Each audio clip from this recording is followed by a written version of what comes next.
guys, welcome to my channel. So this is Midnight Brews and Bites. A lot of you might have seen my shorts and know that I love coffee. So this is my first at-home video. So follow along with me as I make a brown sugar oat espresso. Okay, so I don't have espresso or any fancy machine. So what I basically use is instant coffee. So what I'm gonna do today is I'm gonna take 2 tablespoons of the Great Value instant coffee. You're gonna put it in your small dish first. Move this out of the way.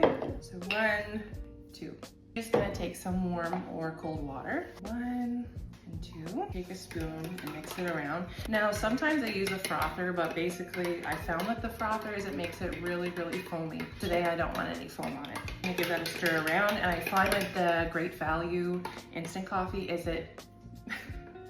instant coffee from Great Value is it dissolves really well. You're not gonna need a frother for this part if you don't want to use it. Perfect. I'm gonna take my brown sugar, so any brown sugar that you like. I use the golden one. And mix it around. So I'm gonna take 1 tablespoon and another tablespoon, because most of this, there's gonna be no syrups, just brown sugar. I'm gonna mix that around again. So it's really important that you mix this really good and around, because there will be brown sugar chunks if you don't. And at the end, I'm just gonna give it a final mix just with my frother, but don't do it too long or you will get the foam.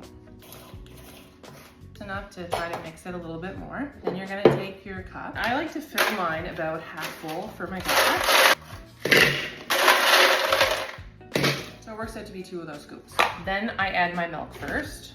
You can do it either or, but I like this way. And I'm gonna fill it about 3/4 full, because if you go further than that, it's just gonna spill over the cup once you add your coffee. So I'm gonna pour my coffee mixture. A little foam on top, but that's okay. It's not much as what it would have been with the frother. Then I have Earth's Own oat milk, so you can get this at your Walmart. It's very affordable. I think it worked out to be almost $4 in Canada. So I'm just gonna put a little bit on there. Then what I move to next is the Northumberland whipping cream. Use this totally with your cold foam, but I just like to put a little drizzle in there just to make it more creamy. Another episode will show you how to make the cold foam. You're just gonna stir that around.